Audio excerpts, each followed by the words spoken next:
आज हम बात करेंगे जेनेटिक टेस्टिंग और काउंसलिंग के बारे में कि कौन से वो टेस्ट्स हैं जिनसे हम जीनियाती बीमारियों का बरवक्त या पहले जो है पता लगा सकते हैं।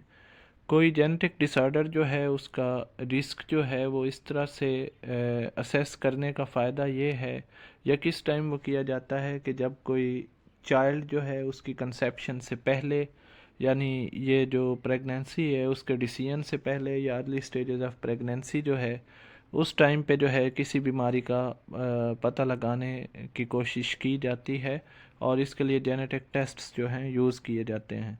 अब हम जो है मेंडल लॉज को इस्तेमाल करते हुए किस तरह से इस रिस्क को असेस कर सकते हैं। मिसाल के तौर पे हमारे पास एक कपल है जिसमें एक्स और वाई इंडिविजुअल हैं और उन दोनों के जो भाई थे उनमें रिसेसिव हेरिडेटरी डिजीज़ कोई थी, कोई ऐसी बीमारी जिसमें दोनों अफेक्टेड अलील हों वो मौजूद थी।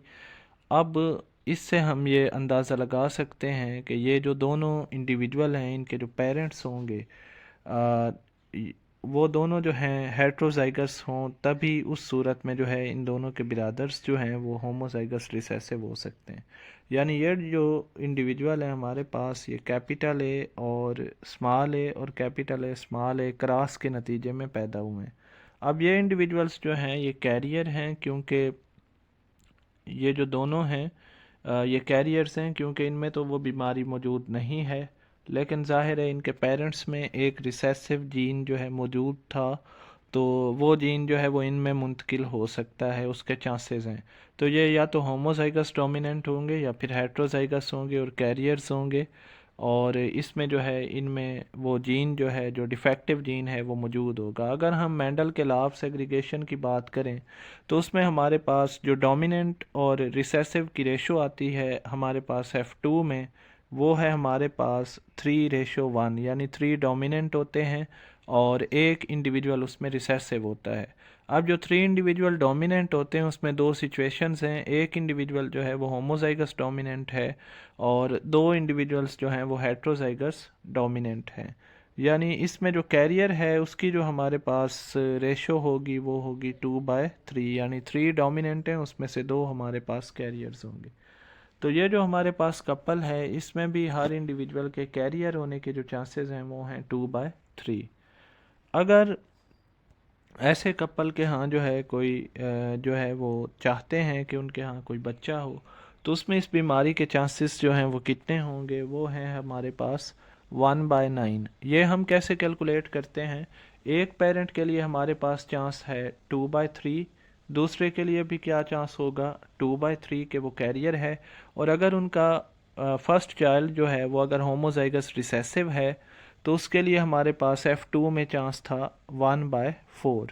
जब इसे हम मल्टीप्लाई करेंगे तो हमारे पास जो है जो रिज़ल्ट आएगा वो आएगा 4/36, और जब हम उसे सिंप्लीफाई करेंगे तो 1/9 की रेशो हमारे पास आएगी।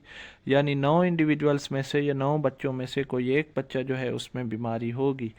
तो अगर इसका मतलब है कि 8 जो हैं बच्चे 9 में से वो नॉर्मल होने का चांस है।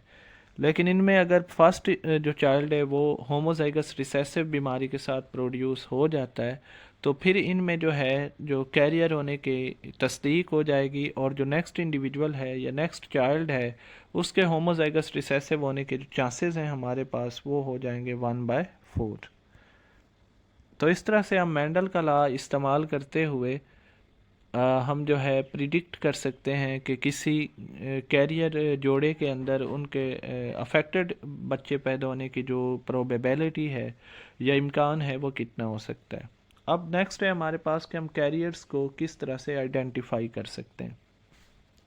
इसका तरीका ये है कि हम मोस्टली जो है उनकी चीख से ब्लड ले सकते हैं या सेल्स ले सकते हैं, और फिर उन्हें जो है उन सेल्स का हम एनालिसिस करेंगे, जेनेटिक एनालिसिस करेंगे, डीएनए वगैरह उनका देखेंगे और बीमारियों का पता लगाने की कोशिश करेंगे। इसका फ़ायदा ये होता क्या होता है, जो फैमिलीज़ जिनमें कोई हिस्ट्री है जेनेटिक बीमारियों की उसमें इन टेस्ट्स का ये फ़ायदा है कि इंडिविजुअल्स जो हैं वो अगर उन्हें पता चल जाता है अपनी बीमारी के बारे में या बीमारी ना होने के बारे में, तो वो इस चीज़ का फ़ैसला कर सकते हैं कि जो है उनके हाँ बच्चे होंगे या होने चाहिए या नहीं होने चाहिए। और इसके अलावा जो है कि उनके जो होने वाले चाइल्ड है उसका टेस्ट किया जाए या ना किया जाए फीटस का। और इसी तरह से प्रेगनेंसी के बारे में वो डिसाइड कर सकते हैं। ये एक जो है बाकी फैमिली मेम्बर्स के लिए अलर्ट भी है कि अगर किसी फैमिली के किसी इंडिविजुअल के अंदर कैरियर होने की तस्दीक हो जाती है तो उस फैमिली के जो बाकी मेंबर्स हैं वो भी कैरियर हो सकते हैं, उनमें भी इस बीमारी का जीन मौजूद हो सकता है, तो उन्हें भी अपनी टेस्टिंग जो है करवानी चाहिए। अच्छा, अब अगर एक इंडिविजुअल जो है वो किसी ख़तरनाक बीमारी के लिए कैरियर होने की तस्दीक उसमें हो जाती है तो उसको नुकसान भी हो सकते हैं कि अगर जो ऐसी जॉब्स हैं जिनमें हेल्थ और लाइफ इंश्योरेंस मिलती है, तो क्योंकि ऐसा इंडिविजुअल जो है उसमें बीमारी मौजूद है और उसके जो है जॉब परफॉर्म करने के चांसेस जो है नॉर्मेलिटी के साथ कम हो जाते हैं, तो फिर उसकी जो है डेथ के चांसेस ज़्यादा होते हैं, तो फिर उसमें लाइफ इंश्योरेंस जो है या हेल्थ इंश्योरेंस जो है वो कंपनीज़ उनसे विथड्रा कर सकती हैं। ये नुकसान भी हो सकते हैं, लेकिन इसके लिए नॉन डिस्क्रिमिनेशन एक्ट्स बनाए गए हैं जो है ऐसे टेस्ट की बुनियाद पे इन सहूलियात की वापसी को वापस लेने से रोकते हैं। नेक्स्ट है हमारे पास screening and diagnostic tests. Child जो फीटस है यानी जो प्रीनेटल अभी बच्चे हैं, अभी जो है वो उनकी बर्थ नहीं हुई, उन पे हम दो तरह के टेस्ट अप्लाई करते हैं। स्क्रीनिंग टेस्ट्स होते हैं और डायग्नोस्टिक टेस्ट्स होते हैं। स्क्रीनिंग टेस्ट जो हैं ये जनरली नॉन इन्वेसिव होते हैं, यानी इनसे ना चाइल्ड को कोई फ़र्क पड़ता है ना उसकी माँ को कोई नुकसान होता है। उसके बाद डायग्नोस्टिक टेस्ट्स जो हैं वो किए जा सकते हैं। स्क्रीनिंग टेस्ट्स में हमारे पास इमेजिंग आ सकता है और ब्लड टेस्ट्स आ सकते हैं। इसके अलावा इसमें इमेजिंग टेक्निक्स को अगर हम देखें तो इमेजिंग टेक्निक्स में क्या होता है कि इसमें एक फिजिशियन जो है वो इसको परफॉर्म करते हुए फीटस जो है उसकी डायरेक्टली जो है इमेज के ज़रिए उसका एनालिसिस कर सकता है और उसके अंदर जो एबनॉर्मेलिटीज़ हैं, बच्चे के जिस्म के अंदर जो एबनॉर्मेलिटीज़ हैं, अनाटमिकल एबनॉर्मेलिटीज़ हैं जो जेनेटिक टेस्ट्स के ज़रिए मुमकिन नहीं थी, वो इमेजिंग टेक्निक्स के ज़रिए हम हासिल कर सकते हैं। इमेजिंग टेक्निक की मिसाल है हमारे पास अल्ट्रासाउंड। अल्ट्रासाउंड में क्या होता है, इसमें साउंड वेव्स आवाज़ की लहरें जो हैं उसके ज़रिए जो है हम किसी जो है कोई बच्चा जो है उसकी हम इमेज बनाते हैं। और इसके साथ साथ हम जो है मोस्टली ब्लड टेस्ट भी करते हैं जिसकी मदद से जो है हम प्रोटीन्स को आइडेंटिफाई करते हैं या ब्लड में पाई जाने वाली कुछ ख़ास प्रोटीन्स जो है हमें किसी जेनेटिक बीमारी के बारे में बता सकती हैं।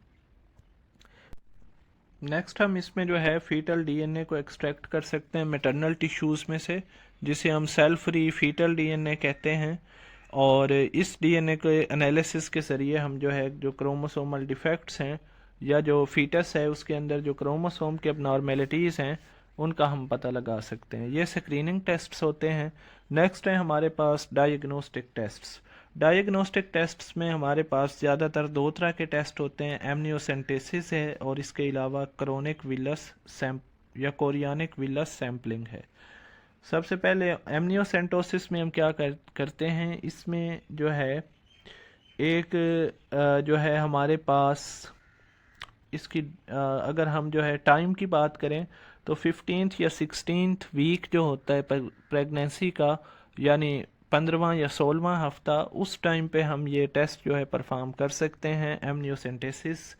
और इसका तरीका क्या होता है कि इसमें फिजिशियन जो है वो एक नीडल को ले जाता है यूट्रस के अंदर और वहाँ से जो है वो 10 मिलीलीटर एमनियोटिक फ्लूइड को निकाल लेता है। एमनियोटिक फ्लूइड वो फ्लूइड होता है जो कि चाइल्ड के जो है इर्द गिर्द मौजूद होता है और उससे जो है शाक वगैरह से और चोट लगने से बचाता है। तो ये जो फ्लूइड होता है इसके अंदर भी जो है फीटल जो है उसके सेल्स वगैरह मौजूद होते हैं और किसी हद तक डीएनए भी मौजूद होता है। तो ये जो फ्लूइड होगा इससे हम जेनेटिक डिसऑर्डर्स जो हैं उन्हें डिटेक्ट कर सकते हैं। इस फ्लूइड के अंदर डायरेक्ट एनालिसिस अगर हम करें तो कुछ प्रोटीन्स मौजूद हो सकती हैं जो हमें या इसके अलावा कुछ हार्मोन्स हो सकते हैं जो हमें कुछ मखसूस जेनेटिक बीमारियों के बारे में बता सकते हैं। इसके अलावा डीएनए की जैसे हमने बात की तो वो भी मौजूद हो सकता है और उसके ज़रिए हम जो बीमारियां हैं जैसे कि सिस्टिक फाइब्रोसिस है उसको हम एनालाइज कर सकते हैं। इसमें हम ये करेंगे कि पहले हम एमनियोटिक फ्लूइड से डीएनए को आइसोलेट करेंगे और उसके बाद डीएनए जो है उसकी डीएनए सीक्वेंसिंग करेंगे, या फिर डीएनए माइक्रो अरे जो कि डीएनए एनालिसिस का तरीक़ाकार है उसको हम अपनाएंगे। डीएनए एम्प्लीफिकेशन इस तरह से करके हम जो है फिर डीएनए को एनालाइज करेंगे और उसमें जो है हम देखेंगे कि कोई जेनेटिक चेंजेस या एबनॉर्मेलिटीज़ जो कि बीमारियों का सबब बन सकती हैं वो मौजूद हैं या फिर नहीं हैं। नेक्स्ट है हमारे पास कैरियोटाइप यानी उसमें हम जो है क्रोमोसोम्स जो मौजूद होंगे फीटल सेल्स के अंदर उनको हम जो है एक आर्डर में लेके आएंगे और फिर हम जो है एनालाइज करेंगे क्रोमोसोम्स नॉर्मल हैं या फिर नहीं है। तो इसमें भी हमारे पास जो है ऐसे क्रोमोसोम अगर उनमें कोई डिफेक्ट होगा, किसी भी क्रोमोसोम के अंदर कोई नक्स होगा तो उसका हमें पता चल जाएगा। नेक्स्ट है हमारे पास chorionic villus sampling. Chorionic villus sampling में एक फिजिशियन या एक डॉक्टर जो है वो एक नैरो ट्यूब को जो है सिर्विक्स के ज़रिए यूट्रस में ले जाएगा जहाँ पे जो फीटस है वो मौजूद होता है। वहाँ से जो फिजिशियन है वो प्लेसेंटा का कुछ पार्ट लेता है। प्लेसेंटा जो है ये एक ऐसा ऑर्गन होता है जिसमें फीटस के सेल्स भी मौजूद होते हैं, मदर के सेल्स भी, दोनों के सेल्स मिलके उसे तश्कील देते हैं। तो इसमें जो कोरियानिक विलाई है प्लेसेंटा का हिस्सा जिसमें फीटल के सेल्स मौजूद होते हैं उससे जो है सेल्स लिए जाएंगे और उन सेल्स को हम जो है क्या करेंगे, उनकी जीनोटाइप जो है और डीएनए को जो है एनालाइज किया जाएगा। याद रहे कि इन सेल्स की जो जीनोटाइप है या डीएनए है वो सिमिलर होता है नए बच्चे का जो डीएनए है उसी के डीएनए के बिल्कुल जो है मुताबिक होता है। तो इन सेल्स से डीएनए लेने के बाद जो है हम उसे एनालाइज करेंगे और अगेन हम इसमें जो है जेनेटिक डिसऑर्डर्स जैसे कि जो है सिस्टिक फाइब्रोसिस वगैरह के बारे में हम देख सकते हैं। कोरियानिक विलस सैम्पलिंग जो है इसका एडवांटेज क्या है कि ये ज़रा जल्दी किया जा सकता है, यानी इसके ज़रिए हमें बीमारी का जल्दी पता चल सकता है। ये 10th या 11th वीक ऑफ प्रेगनेंसी जो है उसमें हम परफॉर्म कर सकते हैं, जबकि जो एमनियोसेंटिसिस है वो 15th या 16th वीक पे परफॉर्म किया जा सकता है। दोनों ये जो मेथड्स हैं एमनियोसेंटिसिस जो है और कोरियानिक विलस सैम्पलिंग जो है इनके किसी हद तक जो हैं वो डिसएडवांटेजेस हैं या ये नुकसानदेह साबित हो सकते हैं। एमनियोसेंटिसिस जो है ये 1000 में से किसी एक केस में जो है एक इंडिविजुअल को या एक केस में फीटस को या मदर को नुकसान पहुंचा सकता है। कोरियानिक विलस सैम्पलिंग जो है ये 500 में से किसी एक केस में जो है नुकसानदेह साबित हो सकता है। अब ये टेस्ट जो हैं ये कैसी वीमेन जो है किस उम्र की जो वीमेन हैं उनमें हम परफॉर्म ज़्यादातर करते हैं जिनकी एज जो है 35 ईयर्स से ज़्यादा होती है। अगर इस टाइम पे कंसेप्शन हो या फिर प्रेगनेंसी हो तो उसमें बीमारियां जो हैं जैसे डाउन सिंड्रोम है उसके चांसेस ज़्यादा होते हैं, तो जो कि एक जेनेटिक डिजीज़ है। तो इस सूरत में जो है हम ये टेस्ट भी जो है परफॉर्म करते हैं इस शुबे को दूर करने के लिए कि कोई जेनेटिक बीमारी मौजूद है या फिर नहीं है। इसके अलावा इन बीमारियों की जो ये टेस्टिंग है इसका फ़ायदा क्या है कि इससे इन बीमारियों के होने के चांसेस जो हैं वो कम हो जाते हैं, या फिर अगर हमें जल्दी स्टेजेस पे पता चल गया है कि किसी बच्चे के अंदर जो कि अभी माँ के पेट में ही है कोई बीमारी है और वो अर्ली स्टेजेस पे है तो उसे ख़त्म भी किया जा सकता है, उस प्रेगनेंसी को टर्मिनेट भी किया जा सकता है, क्योंकि ये जो बीमारियाँ होती हैं इनमें बाद में सर्वाइवल के चांसेस जो हैं वो भी कम होते हैं। तो पेरेंटल और फीटल स्क्रीनिंग जो कि एक टेस एक्स डिजीज़ जो कि एक ब्रेन की बीमारी है उसमें जो की गई है इसे हमने स्टार्ट किया 1980 से 1980 से। तो इससे जो है इस बीमारी के साथ पैदा होने वाले बच्चों की जो रेशो है उसमें 90% कमी आई है, जो एक बहुत बड़ा फिगर है। और ये डिज़ीज़ जो है ये इनक्योरेबल है, इसका कोई इलाज भी नहीं है। तो इससे जो है हमें बहुत ज़्यादा जो है फ़ायदा हुआ है। 90% तक इसके जो केसेस हैं उनमें कमी लाने में ये जेनेटिक टेस्टिंग जो है इसने क्या की है, मदद की है। नेक्स्ट है हमारे पास न्यू बोर्न स्क्रीनिंग के अगर कोई बच्चा पैदा हो जाता है तो उसमें भी उसकी पैदाइश के बाद भी जो टाइम होता है उसमें बहुत सी बीमारियों की अगर तशख़ीस कर लें तो उन्हें हम उसी टाइम पे ख़त्म कर सकते हैं। अगर वो टाइम गुजर जाए तो बाद में उनका इलाज जो है वो नामुमकिन हो जाता है।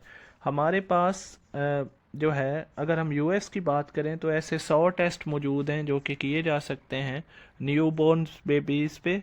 इसमें क्या करते हैं कि वो जो है उनकी हील जो है एड़ी जो है उससे ब्लड लेते हैं और उस ब्लड पे बायोकेमिकल टेस्ट्स किए जाते हैं ताकि मेटाबॉलिज्म में होने वाली ख़राबियों का पता लगाया जा सके। अगर किसी एंजाइम के अंदर कोई इशू है तो उसका पता लगाया जा सके। जैसे हमारे पास एक बीमारी है फिनाइल कीटोन यूरिया।